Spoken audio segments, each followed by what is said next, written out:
Assalamualaikum warahmatullahi wabarakatuh. Kembali lagi di channel Halo Kicau, channel yang selalu membahas seputaran dunia kicau, khususnya murai batu.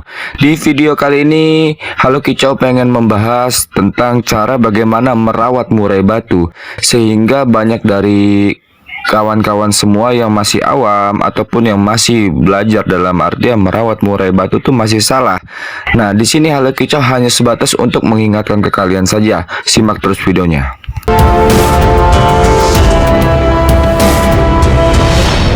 Oke, sebelum kita lanjut videonya, untuk kawan-kawan semua yang belum subscribe channel Halo Kicau, bisa langsung tekan subscribe channel Halo Kicau. Dan jangan lupa juga apabila kalian suka dengan video Halo Kicau, tekan like dan di-share ke kawan-kawan kalian semua. Sehingga dengan kalian meng-share ke kawan-kawan kalian semua, kawan yang belum paham dalam artian merawat murai batu menjadi lebih paham. Jadi, untuk kawan-kawan semua, cara ini yang biasanya terjadi pada kawan-kawan semua, khususnya yang masih awam dalam memelihara murai batu. Jadi biasanya untuk kawan-kawan yang awam itu pengen burungnya itu gacor. Nah kan, jadi ketika memang burung itu gacor, jadi semangat gitu. Tapi dia tidak tahu untuk jangka panjangnya itu tuh dia nggak tahu bakal rusakkah burung itu, bakal performkah burung itu. Kita kan tidak paham dalam artian untuk murai batu tersebut, karena kan dia hewan, makhluk hidup juga.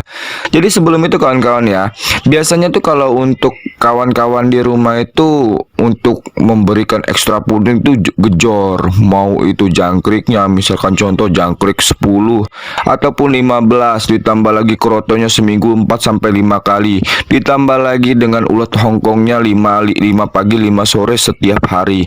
Nah, itu akan membuat stamina dia itu overpower. Jadi jatuhnya gini loh. Kalau untuk di rumah, ketika memang di rumah itu lebih baik kita merawat murai batu tuh dengan takaran yang pas. Ya, itu tidak kenyang, tidak juga tidak juga lapar untuk murai batunya, sedang-sedang saja. Karena apa? Kalau untuk settingan kencang seperti itu hanya untuk dilombakan saja, bukan untuk ketika di rumah. Kalau untuk di rumah kita main standar-standar saja lah, nggak usah yang aneh-aneh.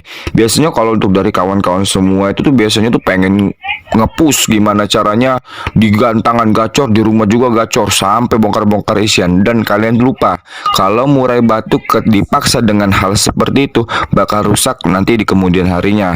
Nah, itu yang harus kalian pahami ya. Jadi banyak tuh kan, ada juga dari pemain-pemainnya lainnya tuh sering nge-track dengan tetangga misalkan. Nah, itu tuh bisa membuat juga murai batu kalian itu ya, ibaratkan tuh kurang ngotot gitu loh. Karena kan memang kalau di track tuh hanya beberapa burung saja gitu loh. Nah, alangkah baiknya tuh jangan sampai di track, lebih baik langsung dibawa aja ke gantangan gitu. Diadakan lo perlombaan. Jangan sampai di track hanya sebatas 3 burung atau 4 burung. Kasihan burungnya gitu. Nah, untuk selanjutnya itu biasanya juga ada juga dari yang pemain-pemain baru ya. Kalau pemain baru tuh biasanya memberikan makannya. Nah, ini nih yang kita bahas nih. Biasanya tuh banyak dari kalian semua nih. Dan banyak juga yang bertanya tuh, "Bang, gimana caranya biar murai batunya nggak jinak?" Nah, itu kita harus tahu dulu sebab jinak itu karena apa gitu loh. Karena kita memberikan extra fooding itu dengan menggunakan tangan gitu loh. Dengan menggunakan tangan sehingga burung tersebut akan mencium bau tangan kita. Nah, itulah salah satu faktor murai batu itu tuh bisa dibilang tuh jinak. Nah, kalau untuk faktor kedua tuh karena kita sering berinteraksi. Berinteraksinya gimana? Kalau untuk murai batu jinak tuh sering berinteraksinya tuh ketika dia dipaksa untuk bunyi. Jatuhnya apa? Digoda-goda, gimana caranya bunyi, ditepuk-tepuk ataupun di suara ngejerit gitu. Itu bisa menjadi salah satu faktor untuk murai batu jinak. Lebih baik seperti ini untuk kawan-kawan. Untuk cara penanganan seperti itu lebih baik kita asingkan dulu murai batu itu, kita full kerodong dulu. Jangan sampai ibaratkan kita terlalu banyak berinteraksi dengan murai itu. Nah, kalau sudah itu mungkin untuk rawatannya gini.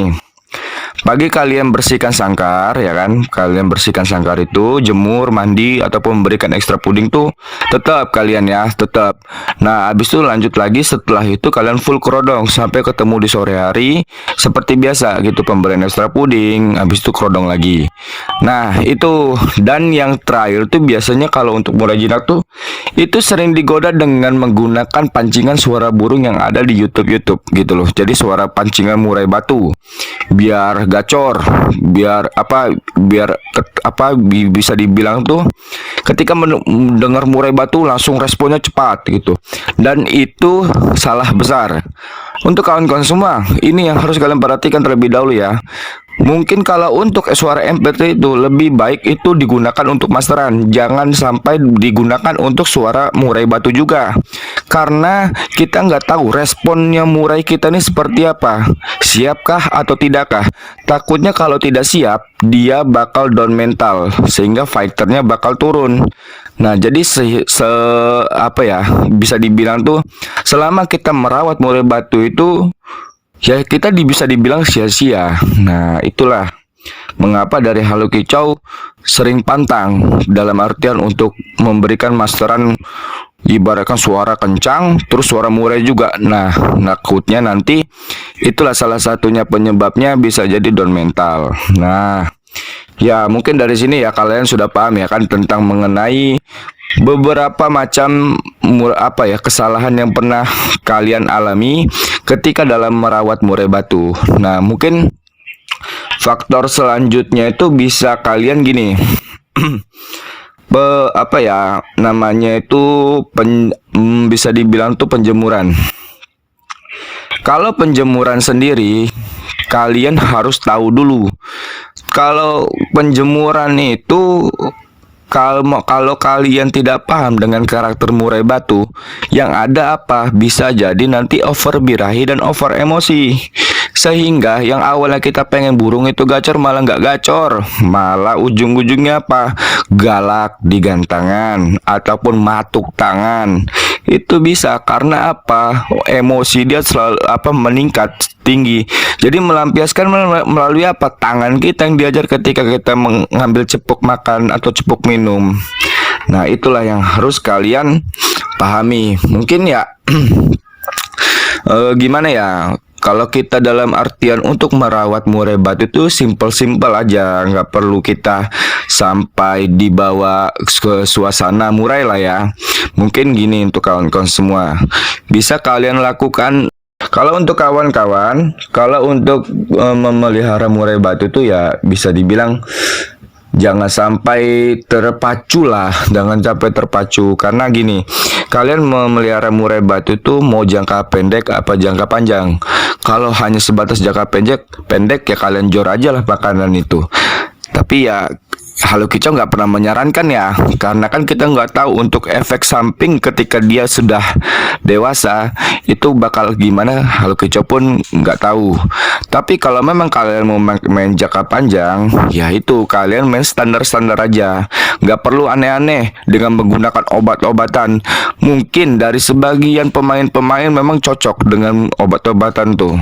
Tapi kalau saran dari Halo Kicau sendiri lebih baik kita menggunakan obat-obatan herbal seperti bawang putih ataupun daun kelor ataupun ya sifatnya tuh yang herbal lah, jahe, kunyit ataupun yang lainnya gitu yang sifatnya herbal. Takutnya kalau kita memakai bahan yang sifatnya itu antibiotik itu yang dari pabrik-pabrikan itu, kita nggak tahu dalamnya kandungannya bagus, di komposisinya bagus, tapi nggak tahu efek samping itu bakal kemana, kita nggak ada yang tahu. Nah, kita lebih baik kita berpikir secara logika, di alam dia seperti apa ya sudah gitu loh. Mungkin dengan jangkrik pun di alam pun dia bermacam-macam makanannya gitu loh, nggak cuma hanya sebatas pur aja, melainkan dedaunan atau biji-bijian gitu banyak kan. Nah, mungkin untuk masalah herbal tuh bisa kalian lakukan ataupun memberi makan jangkrik dengan menggunakan bahan-bahan herbal lah, seperti itu untuk kawan-kawan. Nah, gimana kawan-kawan? Mungkin dari kawan-kawan semua pernah merasakan hal itu, bisa komen di bawah. Untuk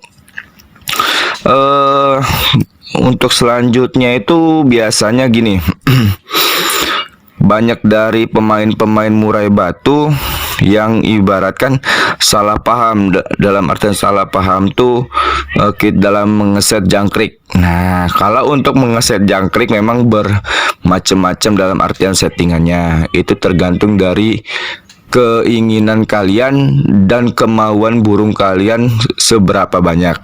Mungkin nanti di video next time-nya bakal Halo Kicau menerangi cara bagaimana menyeting murai batu sehingga bisa bunyi lah. Jangan sampai, kalau untuk bongkar isian tuh bonus lah. Yang penting dia bisa ngeplong dulu seperti kayak di alamnya. Itu aja dulu.